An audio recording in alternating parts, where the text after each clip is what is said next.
Hey folks, welcome to Bear Mountain. Well, we're back out pruning. Today is around the 22nd of February, and it's really starting to act more like early spring than it is winter. Today is going to be, for us, sunny and about 60 degrees.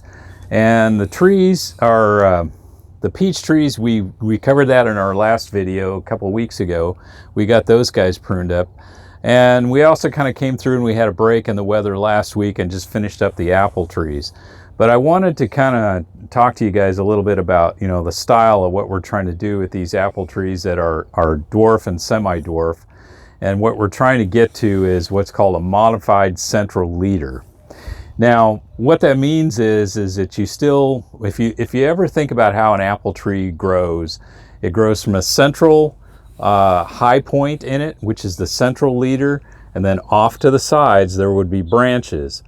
And the idea is that the top, or the most dominant peak in the apple tree, will be the leader, and it will keep the growth rates of the bottom branches suppressed, in a sense that they won't send up vertical shoots to try to get apical dominance. So what will happen is you'll end up with less of what they call water shoots, or types of extra branches trying to grow vertically off of side branches, and you'll end up with more of these branches bearing fruit nodes and things of that nature.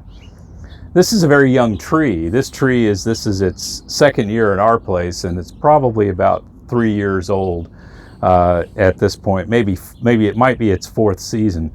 But what you can kind of see already in this tree, that it's already got the central leader, which is right here. And then off to the side, what I've done is I've pruned it down to branches coming out at a good angle. Now, what I mean good angle is when you look at something that's very tight like this, it's not a good angle, and it will tend to be a weak joint. So what you want something is about 60 degrees out. Looking at it from that standpoint, you don't want to go straight out or try to avoid being straight out. So you kind of want to shape the tree where it's going to have one of these branches at a fairly good angle each of the directions of the compass, so that they don't cross over each other. And if you look down from the top, which I'll try to do a photo of it, what you'll see is that the branches are kind of going up, but they're not crossing over each other. So ultimately, in the end, what you're going to end up with is a tree that looks, I guess for lack of a better term for it, almost conical in shape, with the leader always being dominant, and these side branches here being the ones that were going to bear the fruit. So this tree itself, being a semi-dwarf, this variety on the rootstock that it's on, is only going to get as tall as probably about 12 feet. I mean, that would be if you kept it, you could prune it to 12 feet. That's about as high as it'll go on this type of rootstock. And so what we're looking at is probably side branches that will come out. If we look at it from the side of the main trunk, will probably be out at maturity 5 feet, maybe. So we're looking at a tree that might have a diameter of somewhere between 8 and 10 feet, which is going to be perfect, and then would be conical shaped up. So the idea, that would be something that we'd prune the tree to try to keep it to that shape. Now, one of the things that I do, and a lot of other people do, is in order to continue to kind of force more branching out, we tend to take the branches that we want to begin to develop, and we cut them down a third. Now, these have been cut down a third. They were about 6 inches taller on each of these guys, but I've got them kind of pruned down, and that they should then I prune it down to an outside bud, and the idea is the outside bud then will grow out this way. These branches will get significantly bigger in diameter as time goes forward. I also take the apical stem out of the top. I drop that down about a third of the new growth from the prior year. So the whole idea is we're still going to keep the apical dominance, but we kind of want to slow it down in terms of its overall growth. And that's it. It's really pretty simple. Going forward with this, we'll just kind of try to keep that shape, and they'll probably be, as this grows up taller, we will get more branches. So there'll be various levels of the branches as it kind of winds up to its ultimate height. This tree should get to its mature height in probably 5 to 7 years from now, roughly.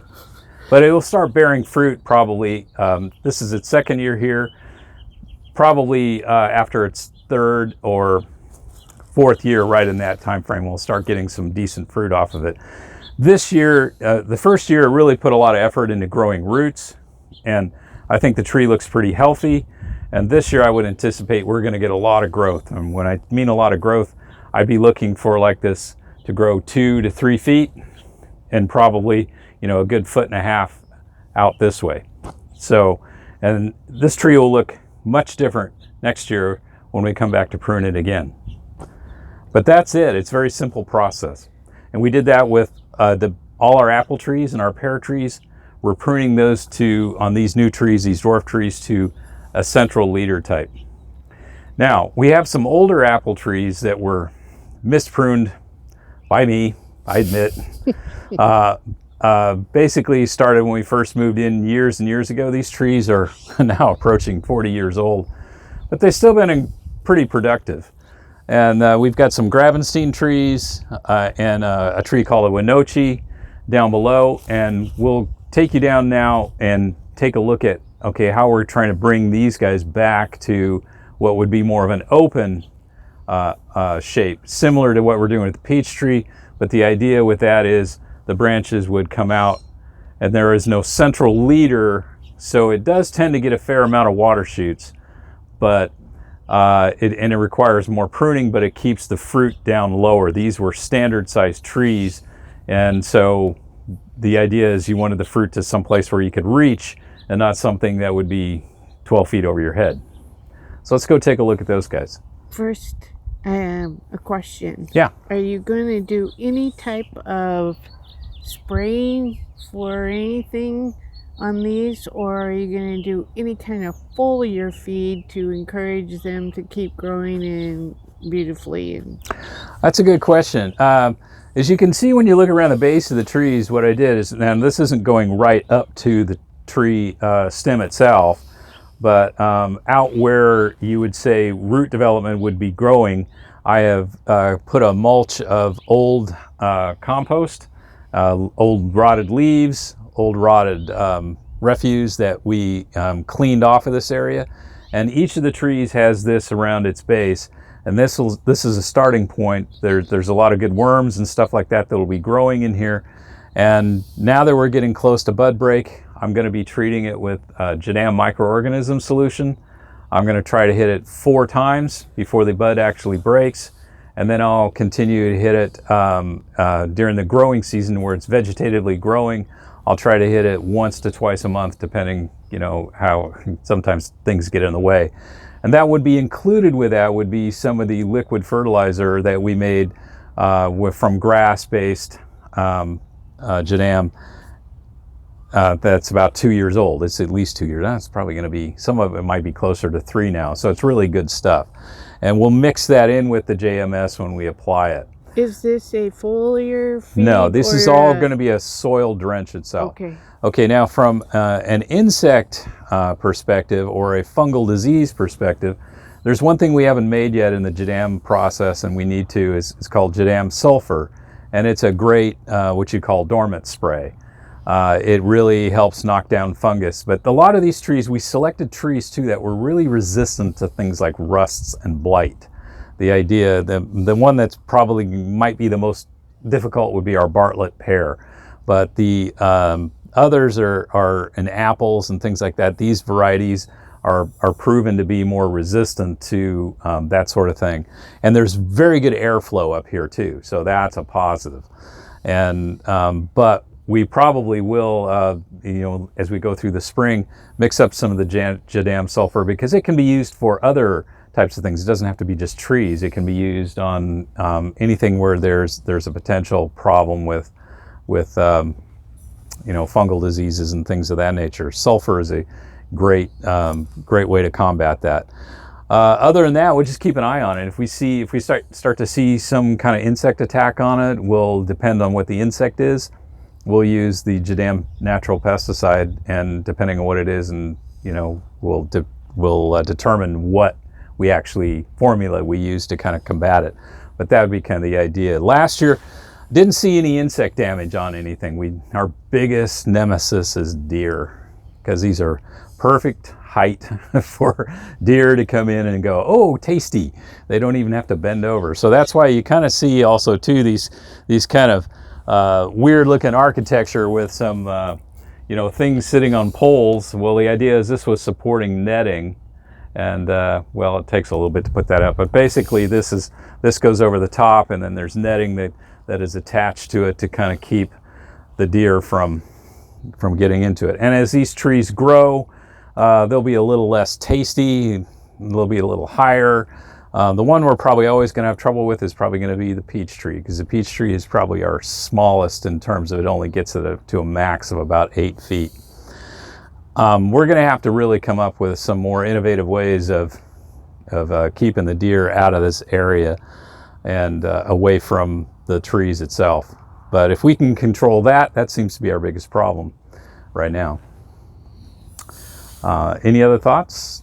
People maybe ask some other questions that you remember? I just wanted to know, one, how to do the pruning on these new ones, and then how to prune the ones that are really established and or neglected. Yeah, I just want to let people know that I'm not an expert on this. I just play one on YouTube. So I really sound like I know what I'm doing.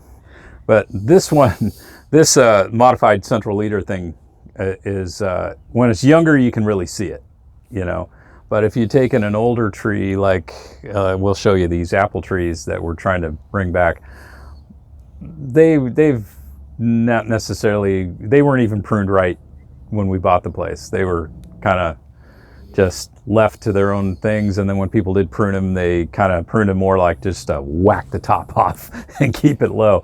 And so what we're going to be trying to do with those guys is try to get it back to a kind of an open architecture, with kind of thinking about it as like kind of like an umbrella, and kind of going for that look, and hopefully that would increase our productivity. We actually got quite a few apples off of the Gravenstein last year. We were able to make a lot of applesauce and put away tasty. Apple pie, or not apple pie. Well, I guess crisp, yeah, stuff like that. They really produced well, more than I would have thought, given they sort of have become a boom bust.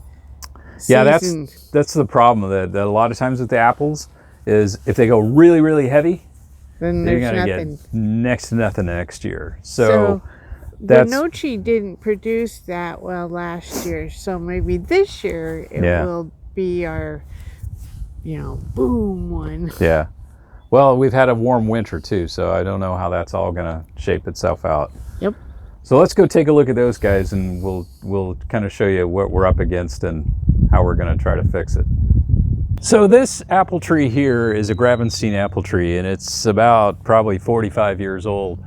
And it was originally pruned years ago to be more in the open architecture. It's a standard sized tree, but I made a mistake on this quite a few years ago. When we got sidetracked on things, our pruning kind of got out of hand, and what happened is some water shoots that were growing on this became very large. Last year we took this tree down probably about 10 feet, which is about a third of its height. And now we're at a point now where we've got to come in now and start trying to select ones that we want to reestablish as part of that umbrella architecture. And when you can kind of see some of them just are not going to fit that way because they're crossing over. We also had one of our large branches was damaged in the ice storm that we had in January, so we've got to take that completely out. But the idea from the inside of the tree is we're going to want stuff to not cross over with each other, particularly your main big branches, and we want to kind of come out and get that umbrella shape. So this is going to be tricky in the sense that it's probably going to be 2 more years before I finally get the shape that I want out of this thing, because I can only take out at most maybe 1/3 of this at a time So, because I don't want to shock the tree to the point where it ends up dying on me. I have a question. Yeah. Last year with one of the arching ones that was, it's not there, I don't believe anymore, but it was arching out over the pavers down below, loaded with apples. Right. But I mean, it was, you couldn't pass through. Right. It came down quite low. So when you're doing that umbrella thing, how are you going to prevent that much? Well, the idea is we wouldn't have that much fruit on any one particular branch. It was just loaded. And again, what we're trying to get is some height on this, so it's not going to be, you know. It was really low. The idea is like this. It's up. If let's think of it as up and out. So I want to get a kind of a median height of somewhere where I'm looking at that's about 8 feet over. And one of the things you can notice from this tree is, for whatever reason, it could have been because of prevailing winds or just competition from some other trees that are relatively close, that most of the growth tried to go this way instead of evenly out. And that's the challenge I have with these other trees around them, is to get them sized back down and get them shaped so that there is enough open on the inward side. It was probably competing with the apple tree that's right below it. It's competing with that, and it's competing with the fig tree too. Oh, yeah. And the fig tree is another one that we're trying to bring down to get it to a better height, because figs at a real high height are like kind of almost impossible to get before they just turn to. So, and again, in any one of these things on pruning these old trees, it's a multi-year effort. You just can't fix the problem over one season. I think. And so this year, what I'm going to concentrate on is getting rid of crossing over branches, getting rid of any ones that are broken, and try to also take care of any water shoots that may have popped up that are not going to be, really growing well for us. Now, some of these shoots that came out, I'm going to decide to keep, because I'm going to want them to grow eventually into branches in a direction where I want them to be. But you can see that some of the branches, and we can show you from a picture on this, that have vertical, they've gone from a horizontal to a vertical, and it's because there is no apical dominance in the tree. So that is something that we're going to have to kind of, always be working on. But the work on it, like you say, you can't do it all one season, because that could kill the tree. Right, I don't want to shock it too much. And this tree has still got a lot of fruiting spurs on it. I mean, when you look at a branch like this, these little guys right here, this is a fruiting spur. We'll show you a picture of those guys up close. And so I want to kind of keep it, that there's enough fruiting happening at a lower level, but not so much that, that we let the number of apples grow on the thing where it just breaks the branches. That's not what we're after. So we're going to be using our pole saw and to kind of cut through the big guys. And this is kind of a nice, it's an electric made by DeWalt. It really works pretty well. And so some of the things that I'm going to look for first is getting rid of all the broken ones. And I know I've got a nice big broken one right here where we ended up with, unfortunately, it pushed it down this way, and it was originally standing up more straight. And I'm not sure why exactly it got broken, but the ice kind of finished it off. And then I'm going to go through and select ones that, get rid of the ones that are crossing over, and kind of go from there. I'm going to take this down, I think, in height again. Some of these big guys, like these guys up here, I'm going to take these guys down again another probably 10 feet. The idea is that we're trying to force this thing to go lower. It'll be more manageable. So I guess I should stop talking and actually do something. Let her rip. These are safety glasses, so. The other thing too, when I'm taking off big branches, I tend to take them off in chunks. So that way I don't get something where it rips all the way down to the bark or causes other problems. And it's just easier to handle. So I do have some roses under here, but they haven't been pruned yet, so hopefully I don't damage them. But I'm going to start with this dead guy, or broken guy right here.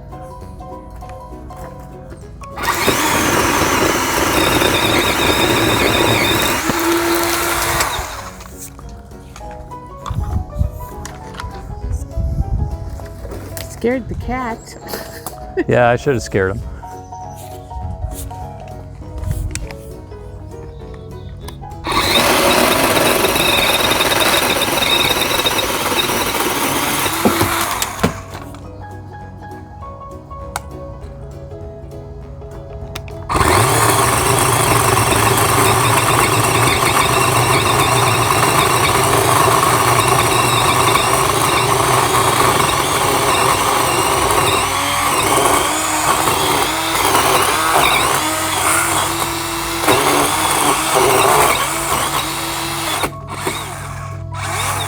Oops, that's what's causing my problem.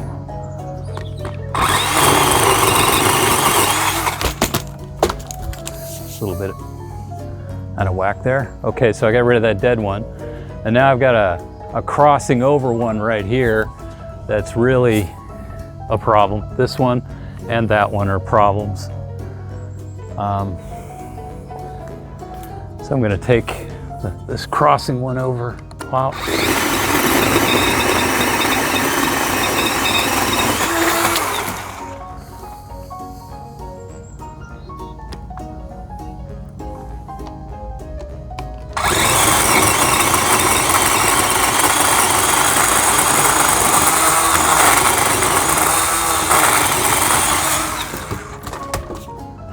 Takes that out.